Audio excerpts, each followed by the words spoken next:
never set a small goal. It's a waste of your time. I truly believe that if you want to build wealth, if you want, and wealth has two major parts. Part one is time. If you don't have time, you're fucking broke. I had a time where I literally could fly 4 people to South Korea completely free of cost, cover their housing and their meals, and people couldn't take advantage of the opportunity because they didn't have the time. They had to ask their boss, could they get the day off? If you don't have time, you don't have wealth. I have a friend of mine I went to Berkeley with. He's a CEO of a company, has a bunch of employees. They're making a lot of money, but he doesn't have free time. Me, I value free time. That's the other part of wealth. If you're in an industry where you're getting paid for your direct service, you're working too hard. You need to start transitioning your hours into things that are products, meaning that they exist in the world and can be purchased and repurchased without you doing anything. I'll give you an example. When we're finished with this video will remain on the internet. People can reconsume this video tens of thousands of times, and if you share it, they will.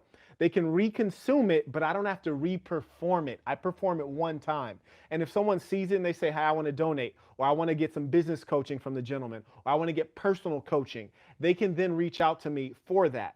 Now, what if I created a Udemy class? And on that online class, I put all of my wisdom into 8 modules. And you can go through that online class. I only have to teach it once because I recorded on video.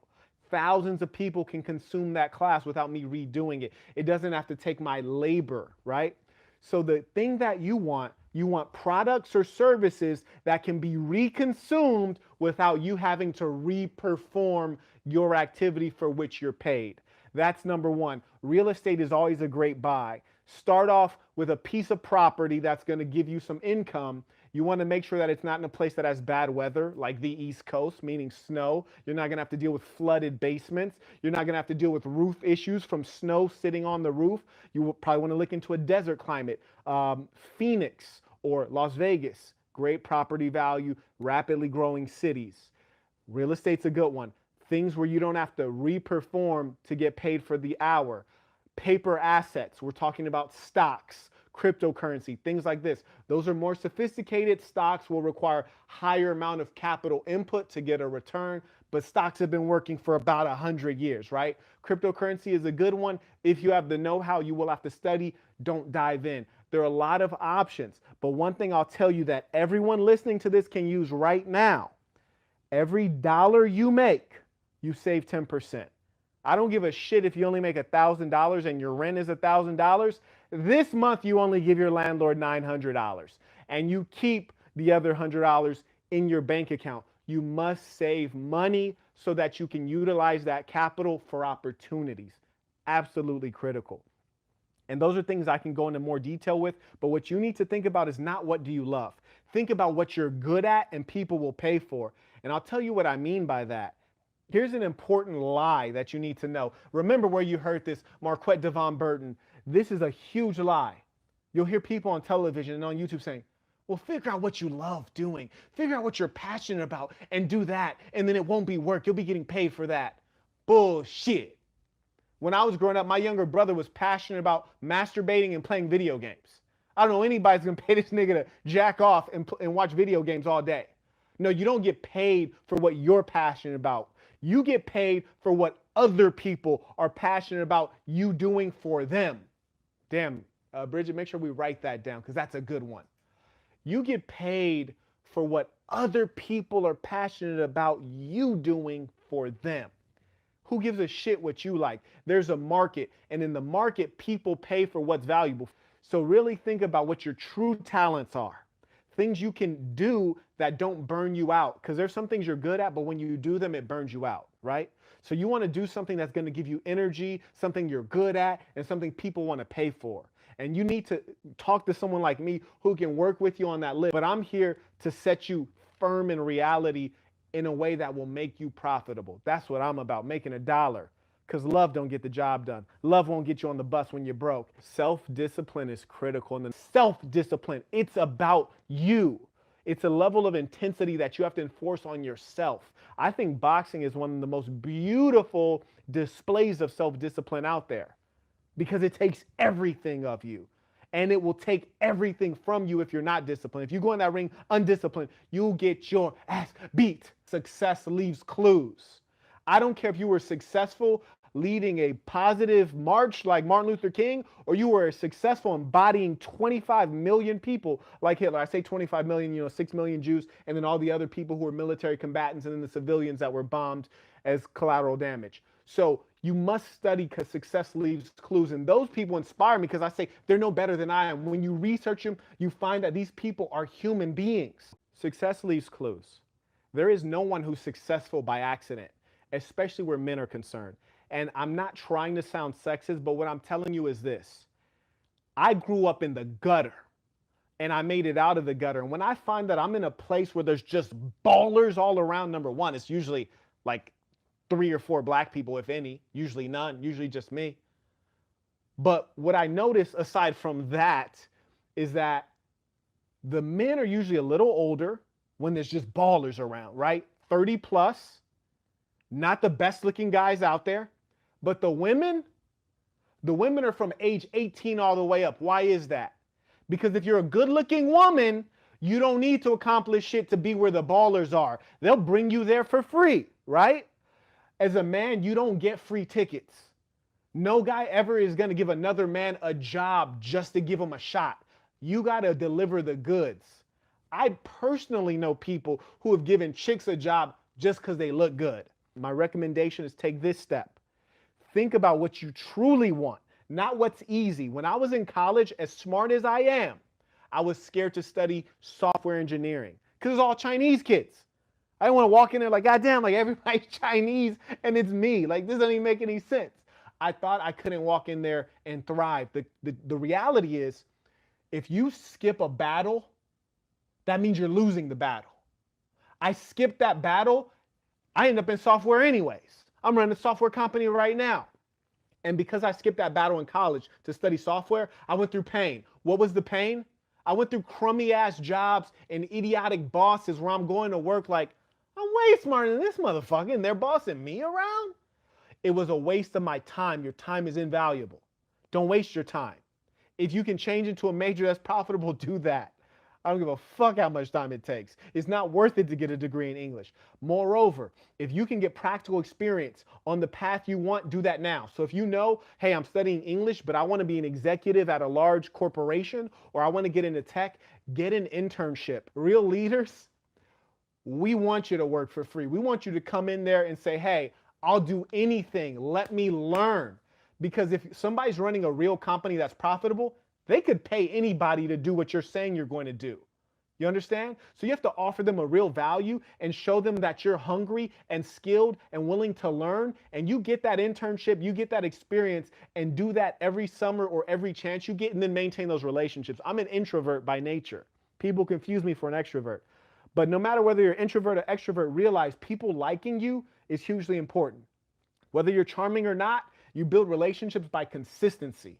Meaning regularly contacting people, not to ask for stuff, but to ask, what can I do for you?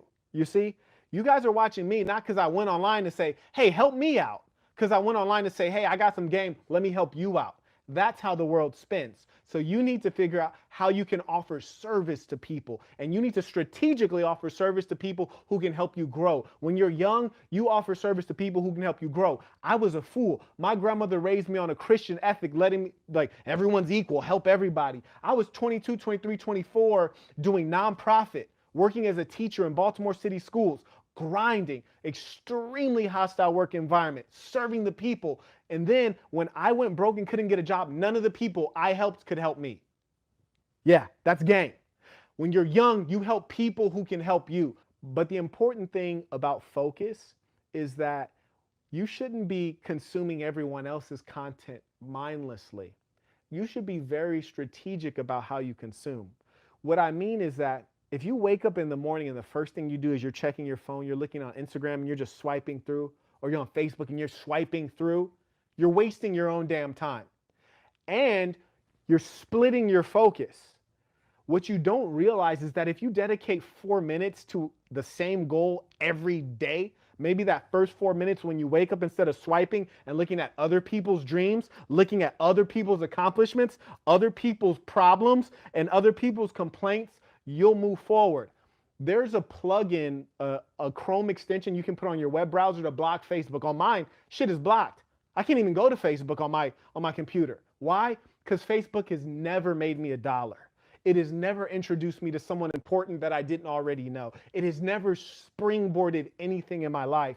What you need to do is cut out things that are distracting you from the main thing. The main thing is your goal. The main thing is your bread. The main thing is your relationships. When Jesus was said to preach, it didn't say he preached and a multitude was convinced. He had 12 disciples, right? The game is only understood by a select few. The game is only sought by a select few. And so it makes perfect sense. And really, you got to be happy about that, because you're going to have a huge advantage when you go out in this world and you put the layer of pimping on everything that you do. How can I do this in a way that is remarkable? Meaning positively unique, that people want to talk about it. If you cannot do something in a way that's remarkable, don't do it. Don't waste your time. Do not engage in average shit. It's a waste of your time. Excuse me for being vulgar, because I don't even like vulgarity, but I need to be emphatic about some things. Some things are not worth doing. Be thoughtful about everything that you do. When I thought I was poor, the cost is to your network. When you go eat at a crummy restaurant, you're surrounded by crummy people and you get crummy service. You might eat at a nice restaurant. Obviously, the food will be more likely, more nutritious. You might run into somebody that's a business contact that can offer you a job because you added them on LinkedIn and they just like something about you. You might meet a person who can introduce you to someone whom you might marry because the person you met is a high caliber person because you met them at a nice restaurant. Positioning is critical to success. When I go outside, I think about how I can position myself to be in the right spaces that are appropriate for who I am and where I want to go. Always think about positioning. Always aim for the top. Obviously, I'm in tech. I do a lot of tech consulting. I do a tremendous amount of business consulting, primarily on entrepreneurship, starting businesses from the ground up. But I do goal coaching, meaning let's clearly identify goals that are meaningful to you. Let's put you on progress to them. And let's check in and let's make it happen. Let's make it real. And I can truly tell you, a lot of folks you'll see on the internet saying that they're gurus of this or giving you business advice. Number one, they've never been successful in business, which is fucking hilarious that they're giving business advice. Number two, they might say, I got an MBA from the Kellogg School of Business, or fill in the blank. I don't have an MBA, but I've been invited to many top business schools, including the Kellogg School of Business, University of Chicago, Northwestern, to give lectures there. So why would they invite me to give a lecture on business if I don't have a business degree? One, because your MBA might not be worth shit. Low key, no disrespect to anybody. Number two, doing business is more important than studying business. And I've been doing business for a while. Started multiple companies from the ground up, from nothing. So I do the consulting on those 4 major areas. Number one, we all have to have a level of self-awareness, meaning we have to be honest about who we are. Self-reflection is critical. So many of us are blind to our flaws. If you got a good woman around you, you can best believe she's going to keep it 100 with you and tell you when you're off track and off point. And if you're a woman and you have a good man around you, he should be giving you good guidance, good leadership as well. That's not self-correcting. That's putting someone else in position to take an honest look at you to help you correct. But in terms of self-correcting, meaning you're fixing yourself, what are you fixing yourself toward? Number one, you have to have a goal. So you set your goal, and as you're making progress on your goal, the thing that I like to do is I like to write it down, document and have evidence. You don't have to make anything extremely detailed and descriptive. Just writing down a little bit of what you've done versus what you should have done will allow you to self-correct. Because you really need to self-correct when you're not on course to where you want to be, right? And an important thing to remember is self-correction is not what other people think you need to change. I can't tell you how much criticism people have given to me. And ironically, it's often criticism from people who are less successful. Really be cautious of them when you're taking their advice. It's not that they don't have anything valuable to say, but it's that you usually should take advice from people who have the life that you want. So self-correction comes from setting a goal, regularly tracking progress, measuring progress against what you actually did. Numbers are always best. I want to do 10 reps in each of my pull-up sets, and I want to do 3 sets. I want to be in the gym 7 days a week. I want to spend no less than this amount of time, and being able to chart that out to see the progress. But really, you have to make sure you're progressing towards something. Like me, I don't understand how a person can go to the gym every day and go hard for no reason. I don't get it. I got to have a goal. So for me, I say, okay, we're going to have a fight on November 2nd. Now my training has meaning. Now when I'm in there training, I'm literally thinking about every person I've ever fought that got the best of me in a sparring match. I got my ribs broken in the front and the back one time, I kid you not, by a Showtime boxer. Nigga broke the ribs in the front and the back. I couldn't sleep for fucking weeks because it was just uncomfortable. But when you set a goal, it really focuses your mind.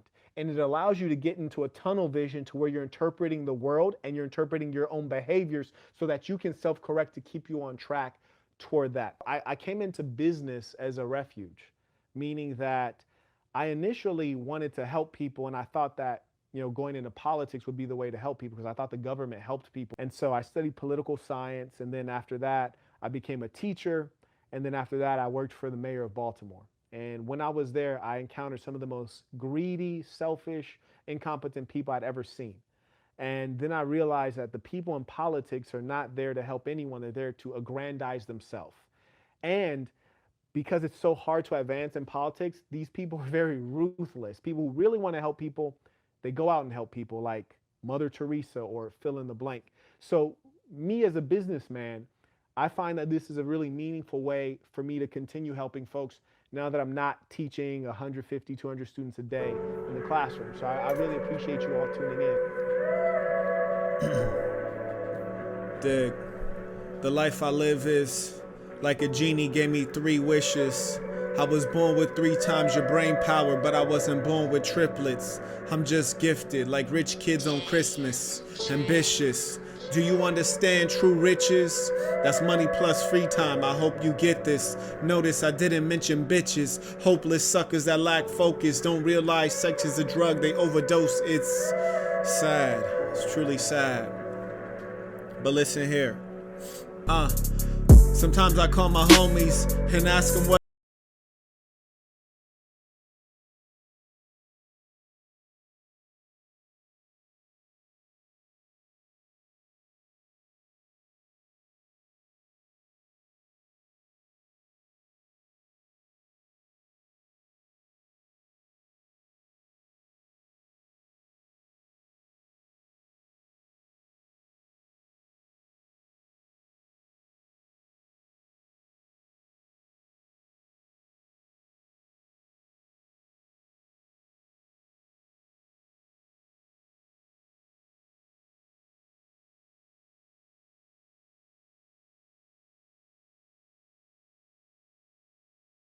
I ain't tryna slay your BM, and I don't want no single mothers in my DM. I want a rich chick in a BM. No surgeries, no lipstick when you see him. I like them all natural. Listen to the way I talk, it's all factual. Look at my Instagram, see my real life, it's all actual. No fronting with me, no bullshit, talk something real with me. That's why I got a real bitch and she's still with me. Been that way for years on end. Got so many chicks on him. That's come. Yo, I don't even want to rap, man. I just want to talk to you. You heard me. But you probably